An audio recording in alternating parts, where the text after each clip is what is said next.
Do it, do it, do it, do it. Come on.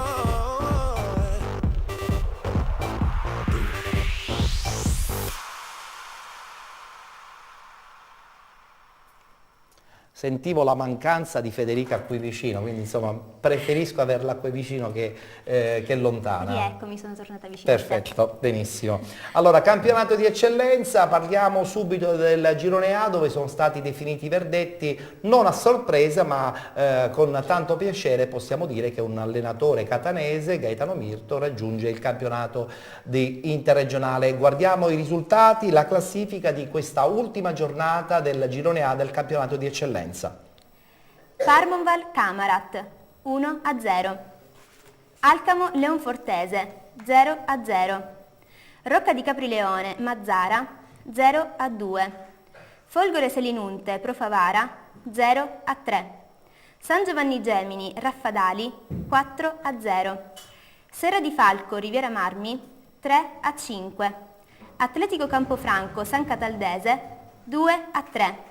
San Sebastiano Sport Club Marsala 0-5. Una classifica che vede la squadra di Gaetano Mirto trionfare dopo un pareggio importante ad Alcamo e a questo punto la squadra appunto ennese raggiunge il campionato di interregionale. Guardiamo la classifica al completo insieme a Federica. Leonfortese 58 punti. Alcamo 57. Camarat e Parmonval 54 punti. Marsala 53. Riviera Marmi 51, Serra di Falco 46, San Giovanni Gemini 42 punti, Atletico Campofranco, San Cataldese e Profavara 40 punti, Mazzara 39, Rocca di Caprileone 34, Raffadali 30 punti, Folgore Selinunte 14, chiude la classifica San Sebastiano a 8 punti. Allora Carmelo, dobbiamo essere doppiamente soddisfatti, intanto perché la vittoria è andata soprattutto ad un allenatore importante e bravissimo che ha un po' bissato il grande progetto di Castiglione di un paio di anni fa, vincendo a Leonforte un campionato assolutamente agguerrito sino all'ultimo, no? Il pareggio fuori casa ad Alcamo ha fatto sì che la squadra ennese raggiungesse l'interregionale. Questo è il classico campionato, il girone A di eccellenza in cui non vince la squadra più forte, perché la Leonfortese non era stata costruita quest'anno per vincere il campionato, era stata costruita per fare un buon calcio, per salvarsi senza grossi patemi. Le squadre che dovevano vincere questo torneo erano altre, non ultima appunto l'Alcamo che era l'avversario diretto. Però Mirto, che è un grandissimo allenatore, il tecnico randazzese, come dicevi tu, si conferma uno dei tecnici più vincenti degli ultimi anni del calcio dilettantistico, ha vinto 2 campionati a Castiglione, ha vinto la promozione a Giarre, questo è il 4º campionato che riesce a vincere. È riuscito a costruire questa squadra a sua immagine e somiglianza, a plasmarla, i risultati gli hanno dato ragione e anche la gara di oggi è un po' emblematica di tutta la stagione, perché Mirto ha vinto la sfida tattica con Chico, l'Alcamo ha provato a fare la partita, la Leonfortese è riuscita ad imbrigliarla, tatticamente non hanno sbagliato nulla, hanno portato a casa questo 0-0 che dà la Serie D ad una città come Leonforte, ma soprattutto dalla Serie D alla provincia di Enna. Allora a questo punto vi facciamo vedere anche la schermata per quanto riguarda anche la situazione play-out e play-off proprio di questo girone A del campionato di eccellenza. Eccola qui la vittoria super confermata di Gaetano Mirto con la Leonfortese, i play-off, Carmelo, sarà una dura battaglia, Alcamo Marsala e Camarat Parmonval. E a questo punto l'Alcamo rischia perché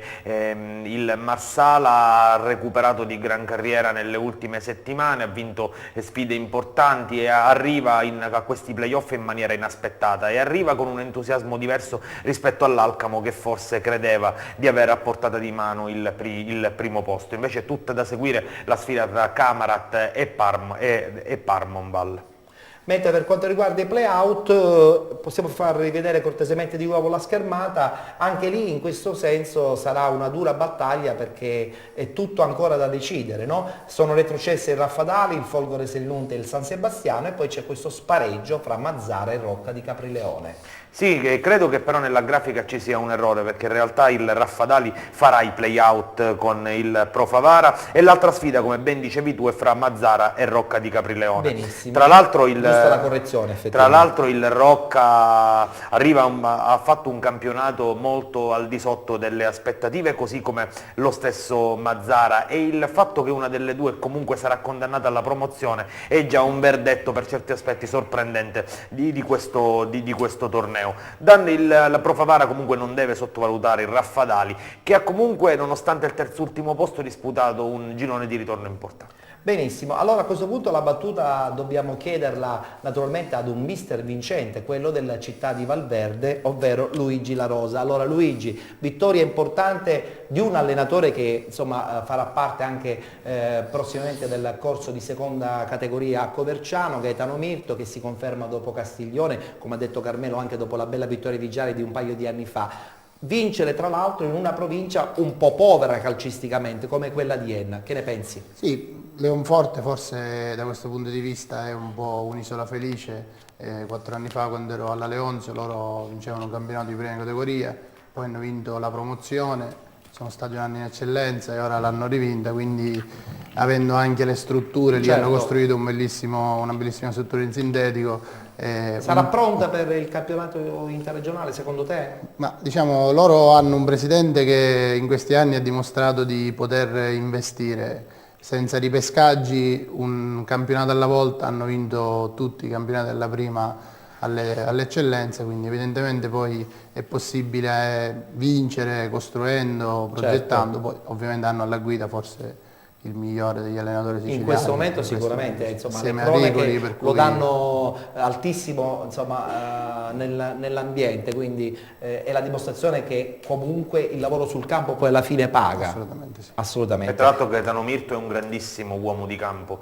Io ho avuto modo di seguirlo sia nell'esperienza a Castiglione che a Giarre. È di una meticolosità, di una precisione, cura ogni dettaglio, si confronta anche col magazziniere, è di una precisione ed ha un attaccamento al lavoro che è straordinario, quindi sono successi meritati per un tecnico che ha anche superato tantissime difficoltà. È veramente una bella vittoria e la sua vittoria strameritata.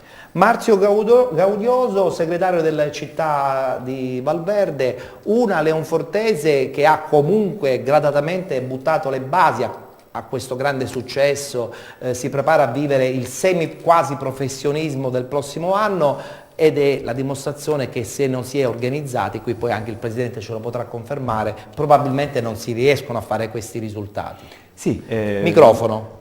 Ah, sei già microfonato.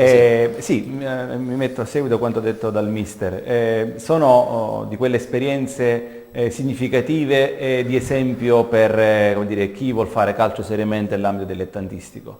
Non si improvvisa, può andare bene una volta l'improvvisazione. La seconda non penso proprio. La seconda non penso, ed è la programmazione unitamente al lavoro attento che permette passo dopo passo di ottenere i successi. Frase fatta, ma fino a un certo punto nel calcio, come in qualsiasi ambito professionale, il lavoro paga e la programmazione rientra all'interno di un lavoro ben fatto. Certo, il lavoro paga. Rosario Laudani, vicepresidente della città di Valverde. I ragazzi a Valverde so che hanno lavorato tantissimo, insomma mister La Rosa ha anche lui una forma mentis molto forte, no? Quest'anno abbiamo non a caso scelto il mister qua presente assieme a noi perché sappiamo che è una persona che lavora sul campo durante gli allenamenti e poi alla fine la domenica c'è il ritorno di quello che è il lavoro settimanale. Certo. I ragazzi tutti hanno lavorato sin dal primo giorno perché dietro ci avevano una società e un allenatore, uno staff insieme all'allenatore in seconda, certo. Guerriero Franceschini. Un bel team tecnico. Un bel team tecnico, alla fine le risposte ce l'abbiamo sul campo. Il team tecnico è fondamentale, quando c'è quello sicuramente i risultati non possono non arrivare. E a questo punto parliamo del girone B, del campionato di eccellenza, insieme a Federica vediamo subito anche in questa occasione l'ultima giornata di ritorno del girone B appunto del campionato di eccellenza. Sporting Via Grande, città di Rosolini, 0-0. Sport Club Siracusa, Football Club Cireale, 2-0. Taormina, Gimnica Scordia, 3-1. Città di Vittoria, Mazzarrà, 0-0. Tiger Modica, 3-0. Mister Bianco Rometta, 1-0. Igea Virtus San Gregorio, 6-1.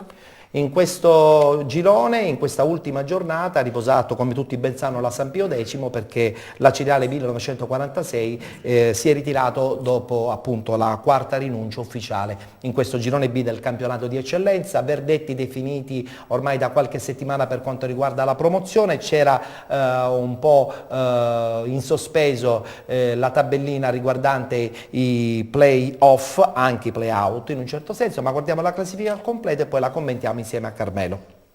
Tiger 67 punti, Mister Bianco 56, Sport Club Siracusa e San Pio X 54 punti, Taormina e Igea Virtus 51 punti, Modica 49, Gimnica Scordia 46, Football Club Acireale e Città di Vittoria 44 punti, Via Grande 35, Città di Rosolini 33, Rometta 29 punti, San Gregorio 22, chiude la classifica Mazzarrà a 10 punti. Mazzarrà, Modica e Vittorio con un punto di penalizzazione, l'Acireale 1946 ritirato appunto quasi a metà di stagione. In classifica abbiamo dunque questa Tiger che già da qualche settimana ha festeggiato il passaggio di categoria. Carissimo Carmelo, ma a questo punto i playoff saranno veramente scoppiettanti, no? I playoff saranno scoppiettanti, il Mister Bianco intanto oggi ha sofferto più del previsto per battere il Rometta al Toruccio La Piana e ha conquistato questo sorprendente ma meritato secondo posto. Nella semifinale playoff se la vedrà col Taormina, che grazie allo scontro diretto è riuscito a superare nello sprint per il quinto posto l'Igea Virtus. Oggi il Taormina di Decento ha battuto 3-1 lo Scordia. Invece da brividi l'altra semifinale, quella che si giocherà a Siracusa, fra Siracusa e San Pio X in semifinale. Una delle due big di questo torneo comunque dovrà rinunciare al sogno della Serie D. Invece tutto come previsto in coda, e al Via Grande basta un pareggio contro il Rosolini per ottenere la salvezza. Il Rosolini invece dovrà disputare il play-out unico contro il Rometta. Sarà anche una partita abbastanza ingarbugliata nello spareggio tra città di Rosolini e Rometta, no? Perché Rometta ultimamente era un po' in ascesa, no? Ha recuperato quasi in extremis questo spareggio. Ma il Rosolini ha fatto però un finale di campionato molto simile a quello della passata stagione. L'anno scorso l'avevamo data per spacciata tutti. Oggettivamente organico alla mano, il Rosolini credo che abbia qualcosina in più e nell'arco del campionato abbia meritato maggiormente la permanenza in eccellenza. Il Rometta eccessiva discontinuità, l'altra società aveva anche minacciato il ritiro dal campionato. Credo che per quello che si è visto, anche per organizzazione societaria, per struttura, per seguito, il Rosolini meriti di più. La storia del Rometta ha iniziato anche un po' rocambolesco, avevano preso il titolo della nuova Igea, è stato un progetto un pochettino così, nato un po' in maniera travagliata, quindi penso che complessivamente anche per quelli che sono stati i valori tecnici Rosolini meriti di più. Certo. Presidente Sapuppo, Tiger vittoriosa, ma come tutti ben sanno questo girone B è stato anche un po' ingarbugliato per punti dati, punti persi, punti non assegnati, punti ritirati, tesseramenti sì, tesseramenti no, è stata un po' una gran confusione. Alla fine poi la Lega ovviamente ha dato un verdetto a cui chiaramente tutti si sono dovuti arrendere, però un po' lasciando scontenti soprattutto gli addetti ai lavori. Lei che ne pensa? Io penso che questo campionato di eccellenza, girone B, è un campionato quantomeno falsato, perché la Lega non può far continuare per 6-7 settimane un torneo senza dare un verdetto immediato. Ecco, una cosa. E la squadra di D'Amico è stata penalizzata in questo e non so dove ha trovato la forza per continuare. E concludere il campionato. E concludere il campionato in questo modo. Oggi mi diceva che è andato a giocare a Siracusa con 13 ragazzi perché si sa, una cosa del genere ragazzi poi si passa la voglia anche di giocare. Ecco. Indubbiamente.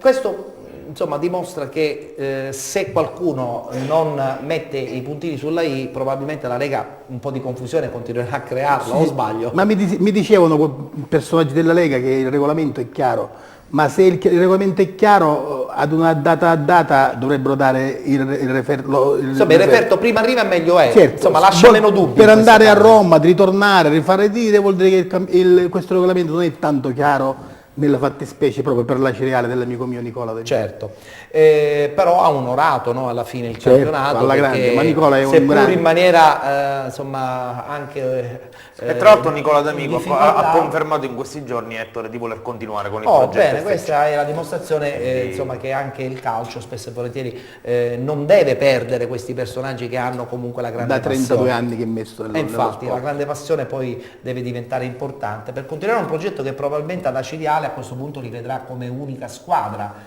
soprattutto nel campionato d'eccellenza. Carmelo? Beh, questo è ancora da vedere. Sicuramente da quello che ha detto in settimana il presidente D'Amico, l'FC continuerà. Adesso bisognerà vedere come finirà eventualmente, perché comunque bisognerà portare i libri dal curatore. Sicuramente la Ciriale 1946 fallirà, bisogna vedere se qualcuno sarà nelle condizioni di rilevare il titolo. C'è una vicenda un pochettino complessa, bisogna vedere se c'è qualche altro disposto ad investire da Ciriale con altri progetti. Insomma, è una situazione particolare. Al momento l'unica certezza è che comunque l'FC ha intenzione di continuare. Vogliamo ricordare cortesemente di nuovo gli incontri dei play-off di questo girone, in modo che così poi voglio sentire anche il parere di mister La Rosa. Il mister Bianco dovrebbe ricevere al Toruccio La Piana e il Taormina, mentre al Nicola De Simone di Siracusa si affronteranno Siracusa e Catania San Pio X. E proprio su Siracusa San Pio X a questo punto Luigi ci devi dare un pronostico, secondo me da tripla.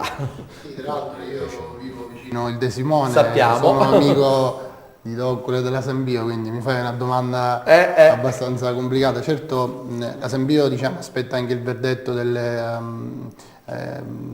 Coppa, per cui potrebbe ottenere la promozione in Serie D per altre vie. Certamente Siracusa sono stati bravi a sistemare una stagione a dicembre In corso. tra l'altro acquistando molti ragazzi di Siracusa che avevano giocato a Siracusa. Questo ha creato anche il fatto che la Curva Anna ha ripreso a tifare per la squadra e quindi insomma è un playoff complicato da giocare lì al De Simone, dove è Il complicato tifo vincere. diventa importante, Sì, no? sì. Diciamo pure che accompagna poi la fortuna di una squadra anche. Beh, Siracusa diciamo rispetto alla San Pio sicuramente ha un tifo, una pressione, comunque rappresenta una piazza e in partite da dentro fuori quando le giochi in casa questo può essere una cosa importante. Anche se mister non ci possiamo nascondere dietro un dito, al di là di quello che sarà l'esito dei playoff, a meno che non riescano a fare una cavalcata trionfale nei playoff, è stata una stagione fallimentare per entrambe. Hanno fatto grandi investimenti, ma se si fa eccezione per la vittoria nella Coppa regionale della San Pio X,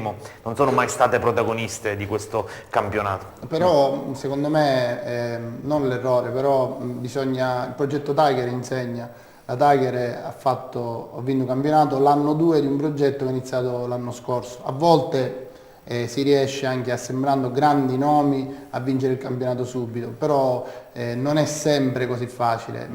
Certamente in termini di budget forse si aspettavano qualcosa in più. Marzio, a proposito di budget, tu che insomma sei il segretario della città di Valverde, è anche vero che se non si ha un budget a questo punto, passando di categoria un po' considerevole, si rischia di soffrire, no? Sì, in qualsiasi categorie.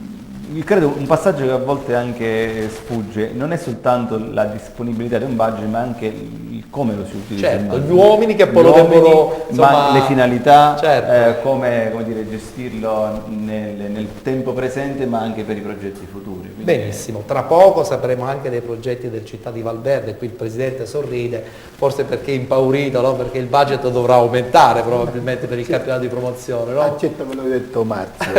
Benissimo, va bene, allora ci dobbiamo fermare per una nuova pausa pubblicitaria, colgo l'occasione per salutare e ringraziare naturalmente Carmelo Puglisi, con lui l'appuntamento la prossima settimana, continueremo a raccontare questi campionati di interregionale e soprattutto i play-out e i play-off del campionato di eccellenza. Grazie Carmelo. Buonasera a te Ettore e buonasera a tutti i nostri telespettatori. La parola naturalmente a Federica, ricordandovi che da questa settimana Sesta Rete la potete anche vedere in streaming su www.sestarete.org. Sì Ettore, io auguro un buon proseguimento di serata a voi in studio e ai nostri telespettatori e vi lascio con la pubblicità.